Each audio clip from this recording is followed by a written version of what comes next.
یا محی الدین ابن عربی کا یہ نظریہ کہ ختم نبوت کے معنی یہ نہیں ہے، اب یہ کہ یہ بھی کوئی معمولی بات نہیں ہے، وہ توحید تھی۔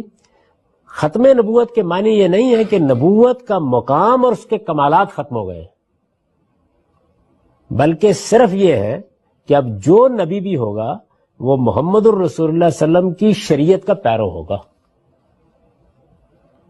یہ ابن عربی کا نقطہ نظر ہے، انہوں نے اس کو خود بیان کیا ہے، یعنی یہ کوئی استنباط نہیں ہے۔ یا محی الدین ابن عربی کا یہ نظریہ کہ ختم نبوت کے معنی یہ نہیں ہے کہ نبوت کا مقام اور اس کے کمالات ختم ہو گئے ہیں، بلکہ صرف یہ ہے، یعنی وہ کہتے ہیں کہ ختم نبوت کی آیت ہے نا قرآن مجید میں، اسی سے آپ استدلال کر رہے ہیں، یعنی نئی نبوت کو ماننے سے انکار کرنے کی بنیاد کیا ہے؟ وہی آیت جو سورہ احزاب میں ہے، وَلَٰكِن رسول اللہ و خاتم النبیین، تو نبی صلی اللہ علیہ وسلم اللہ کے رسول ہیں اور خاتم النبیین ہیں۔ تو خاتم النبیین کا مطلب ہم کیا سمجھتے ہیں کہ نبوت اپنے ہر مفہوم میں ختم ہو گئی ہے، یعنی اب رسالت میں آپ صلی اللہ علیہ وسلم نے گویا مہر کر دی ہے، وہ نبیوں کی مہر ہے، سیل آف دی پروفٹس ہے، یہی مانتے ہیں نا۔ تو یہ کہتے ہیں کہ ختم نبوت کا یہ مطلب نہیں ہے، غلط سمجھا آپ لوگوں نے۔ یہ بزرگ جو ہے اور بہت بڑے آدمی ہیں، یعنی مسلمانوں کے ہاں شیخ اکبر کہا جاتا ہے ان کو۔ ختم نبوت کے معنی یہ نہیں ہے کہ نبوت کا مقام اور اس کے کمالات ختم ہو گئے ہیں، بلکہ صرف یہ ہے کہ اب جو نبی بھی ہوگا وہ محمد الرسول اللہ صلی اللہ علیہ وسلم کی شریعت کا پیرو ہوگا، یعنی نبوت آ سکتی ہے، نبوت کا مقام بھی حاصل ہو سکتا ہے، نبوت کے کمالات بھی حاصل ہو سکتے ہیں، بس یہ ہے کہ اب وہ شخص محمد الرسول اللہ صلی اللہ علیہ وسلم کی شریعت کو مانے گا، اس میں کوئی ترمیم، تغیر، اضافہ، کمی بیشی نہیں کر سکتا، نبی آ جائے گا۔ الحمدللہ رب العالمین والصلاة والسلام علی سید الانبیاء والمرسلین وعلی آلہ واصحابہ وعطرتہ اجمعین۔ معزز سامعین و ناظرین، السلام علیکم ورحمۃ اللہ وبرکاتہ۔ ایک مختصر اور اہم پیغام کے ساتھ حاضر خدمت ہوں۔ ملک عزیز پاکستان میں ہمارے ایک نامور اسکالر جاوید غامدی صاحب، وہ علمی حلقوں میں بڑے مقبول ہیں، اور بالخصوص سیکولر لادین متجددین اور روشن خیال طبقات ان کو بڑا پسند کرتے ہیں، کیونکہ وہ آئے روز کوئی نہ کوئی ایسی گفتگو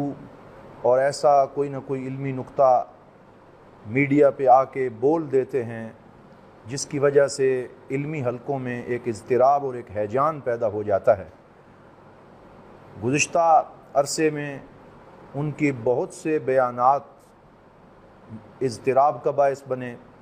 کبھی انہوں نے حضرت عیسیٰ علیہ السلام کے آخر الزمان میں تشریف لانے کی صحیح احادیث کا انکار کیا، کبھی انہوں نے پردہ اور خواتین کے حجاب کے متعلق روایات کو ماننے سے انکار کیا، اسی طرح اقدامی جہاد کا انکار کیا، آن لائن نماز کی طرح ڈالنے کی بات کی، اور بھی بہت سے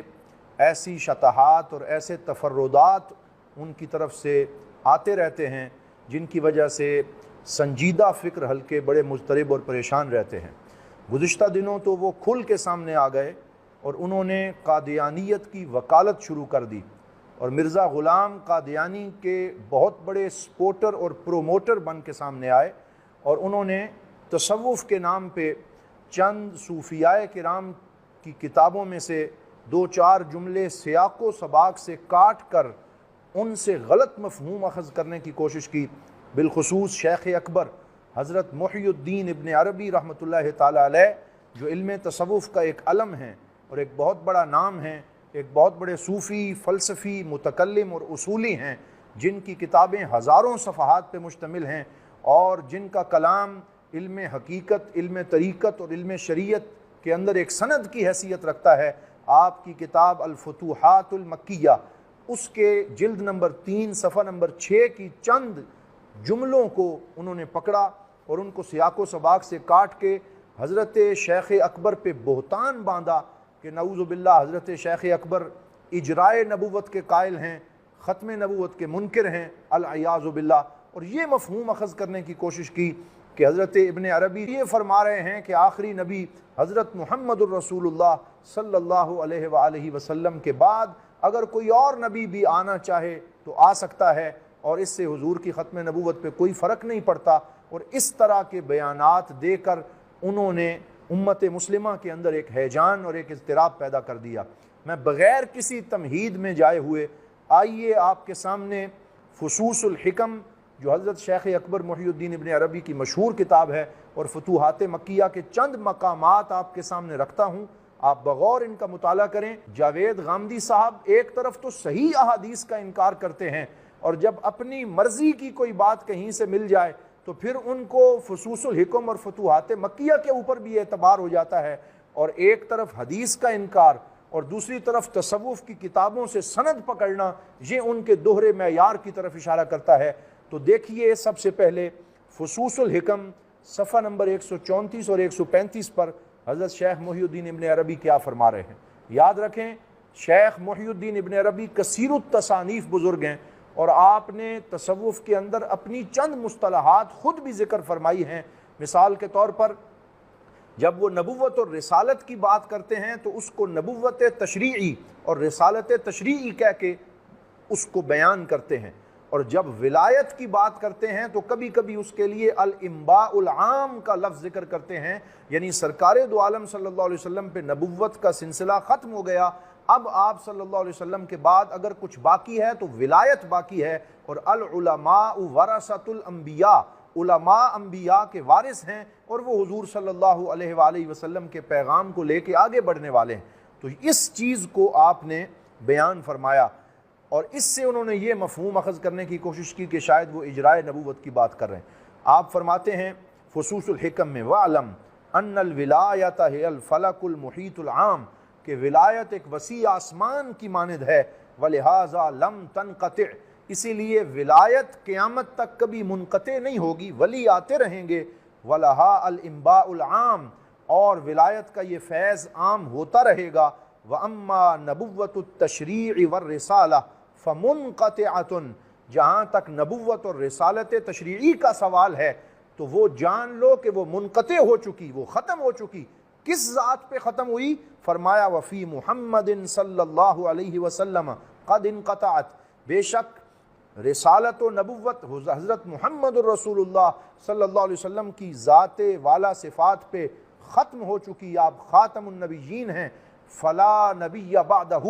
آپ کے بعد کوئی نبی نہیں، یعنی مشرعن او مشرعن لہو، دونوں امکانات کی نفی کر دی۔ فرمایا نہ ہی آپ کے بعد کوئی صاحب شریعت نبی آ سکتا ہے، اور نہ ہی کوئی ایسا نبی آ سکتا ہے جو کسی دوسرے نبی کی شریعت کے تابع ہو۔ یعنی غامدی صاحب نے شیخ اکبر کی فتوحات مکیہ کی جلد نمبر 3 سے یہ مفہوم اخذ کرنے کی کوشش کی کہ شاید وہ یہ فرما رہے ہیں کہ شریعت والا نبی تو نہیں آ سکتا، لیکن دوسرے نبی کی شریعت کے تابع رہ کے کوئی نبی آ سکتا ہے۔ یہاں پر واضح طور پہ شیخ اکبر نے فرما دیا مشرعن او مشرعن لہو، یعنی نہ تو کوئی صاحب شریعت نبی آ سکتا ہے، نہ کسی اور شریعت کے تابع نبی آ سکتا ہے، کوئی ذلی، کوئی بروزی، کوئی فوٹو کاپی، کسی قسم کے نبی کا امکان حضور صلی اللہ علیہ وسلم کے بعد نہیں ہے۔ ولا رسول وہو المشرع، رسول صاحب شریعت ہوتا ہے اور رسالت حضور پہ ختم ہو چکی۔ تو یہاں آپ نے یہ بات فرمائی، اور اسی جگہ میں آگے جا کے آپ فرماتے ہیں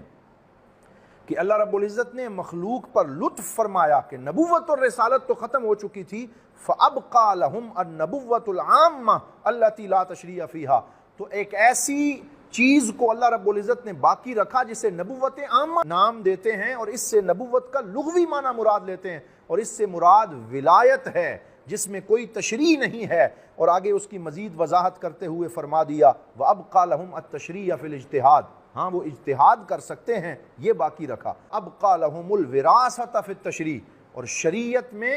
وراثت کو باقی رکھا، اور یہاں وراثت سے مراد العلماء ورثۃ الانبیاء ہے، یعنی علماء ہی انبیاء کے وارث ہیں۔ تو یہاں پر گویا وہ علماء ربانیین کی بات کر رہے ہیں، اولیاء کی بات کر رہے ہیں، اور سرکار دو عالم صلی اللہ علیہ وسلم کے بعد اور کسی نبی کے امکان کو مکمل طور پہ مسترد فرما رہے ہیں۔ اسی طرح فتوحات مکیہ اس کے جلد نمبر 4 صفحہ نمبر 240 ملاحظہ فرمائیں، اس میں آپ نے اور زیادہ واضح انداز میں فرما دیا کہ اللہ رب العزت نے نبوت اور رسالت کو ختم کر دیا ہے، اس لیے اگر ہم اللہ رب العزت سے کوئی دعا مانگنا چاہیں تو اب کوئی امتی بھی اللہ سے نبوت یا رسالت کا سوال نہیں کر سکتا، ولایت کا سوال کر سکتا ہے۔ وہ عبارت میں آپ کے سامنے پڑھتا ہوں، اور اس کو ہمارے ایک سینئر شخصیت مرکزی دارالعلوم محمدیہ غوثیہ بیرا شریف کے ساتھ ان کا بڑا گہرا تعلق ہے، جناب علامہ محمد دین سیالوی صاحب نے بھی بیان کیا اس عبارت کو۔ فرماتے ہیں والذی اسأل اللہ تعالی ان یرزقنا اعلی مقام عندہ، کہ میں جس چیز کا اپنے رب سے سوال کرتا ہوں وہ یہ ہے کہ اللہ تعالیٰ مجھے اپنی جناب سے ولایت کا اعلیٰ مقام عطا فرمائے۔ فإن باب الرسالۃ والنبوۃ مغلق، بے شک نبوت اور رسالت کا دروازہ بند ہو چکا ہے۔ وَيَنبَغِي لِلْعَالَمِ أَن لَا يَسْأَلَ فِي الْمُحَالِ، اسی لیے عالم کو چاہیے کہ وہ امپاسبل اور محال چیز کا سوال اللہ سے نہ کرے۔ تو وہ یہ نہ کہے کہ میں نبوت کا مطالبہ کرتا ہوں کہ یا اللہ مجھے نعوذ باللہ نبی بنا دے، کیونکہ نبوت اور رسالت ختم ہو چکی اور محال چیز کا سوال کرنا جائز نہیں ہے۔ وَبَعْدَ الْإِخْبَارِ الْإِلَٰهِ يُغْلَقُ هَذَا الْبَابِ، اور اللہ رب العزت کے خبر دینے کے بعد یہ دروازہ بند کر دیا گیا ہے۔ فَلَا يَنبَغِي أَن نَسْأَلَ فِيهِ، پس ہمیں اب اس میں سوال کرنے کی جرت نہیں کرنی چاہیے۔ فَإِنَّ السَّائِلَ فِيهِ يَضْرِبُ فِي حَدِيدٍ بَارِدٍ، کیونکہ نبوت اور رسالت کا سوال کرنے والا اب ایسے ہی ہے جیسے ٹھنڈے لوہے پہ ضربیں لگانے والا ہے، اسے کوئی فائدہ نہیں ہوگا، کیونکہ آمنہ کے لال محمد الرسول اللہ صلی اللہ علیہ وآلہ وسلم پر نبوت و رسالت کا دروازہ بند ہو چکا، اور آپ کو اللہ رب العزت نے خاتم النبیین بنا کے بھیجا۔ اور آخر میں فرماتے ہیں اذ لا يصدر هذا السؤال من مؤمن اصلا، کسی مومن کے منہ سے ایسا سوال، ایسا مطالبہ اور ایسی جرت ہو ہی نہیں سکتی کہ وہ حضور کے بعد نبوت کی بات کرے۔ یہ جو بھی کرے گا وہ مومن نہیں ہو سکتا، وہ پکا کافر ہو سکتا ہے۔ حضرت شیخ محی الدین ابن عربی تو یہ فرما رہے ہیں، اور جاوید غامدی صاحب کتنا غلط مفہوم اخذ کر کے امت مسلمہ کے اذہان کو خراب کرنے کی کوشش کر رہے ہیں۔ اور آخری عبارت جو میں شیخ اکبر رحمہ اللہ کی پیش کرنا چاہتا ہوں وہ جلد نمبر 6 صفحہ نمبر 316 ہے، جس میں آپ نے اور زیادہ واضح انداز میں ختم نبوت کو بیان کیا۔ فرماتے ہیں فَقَانَ مُحَمَّدٌ صلی اللہ علیہ وسلم عین سابقۃ النبوۃ البشریہ، آپ صلی اللہ علیہ وسلم نبوت کا وہ سرچشمہ ہیں جس سے نبوت پھوٹی، یعنی سب سے پہلے نبی بھی آپ ہیں۔ وَكُنْتُ نَبِيًّا وَآدَمُ بَيْنَ الْمَاءِ وَالطِّينِ، اسی لیے آپ نے فرمایا میں اس وقت بھی نبی تھا جب حضرت آدم علیہ السلام کی تخلیق بھی مکمل نہیں ہوئی تھی۔ پھر فرمایا وَهُوَ عَيْنُ خَاتَمِ النَّبِيِّينَ، اور آپ ہی بعین ہی خاتم النبیین ہیں، کیونکہ اللہ نے فرمایا وَلَٰكِن رسول اللہ وخاتم النبیین۔ سورۃ الاحزاب کی اس آیت کو ذکر کرنے کے بعد آپ نے واضح انداز میں فرمایا جب حضرت زید کو حضور کا بیٹا کہا جانے لگا، کیونکہ آپ نے ان کو بیٹے کی طرح محبت عطا فرما رکھی تھی، تو اللہ رب العزت نے آیات نازل فرمائی سورۃ الاحزاب کی اور منع فرما دیا، اور آگے فرماتے ہیں الا تراہ ما عاش لہ ولد ذکر من ظہرہ، کیا تم نہیں دیکھتے کہ سرکار دو عالم صلی اللہ علیہ وسلم کے 3 بیٹے پیدا ہوئے، اللہ رب العزت نے ان کو واپس لے لیا تشریفا لہ،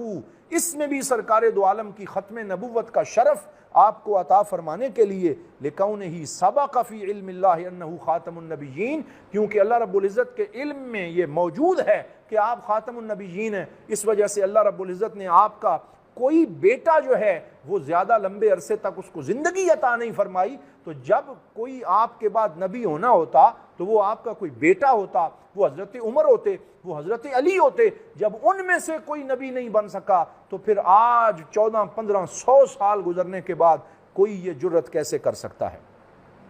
پھر فرمایا ان الرسالۃ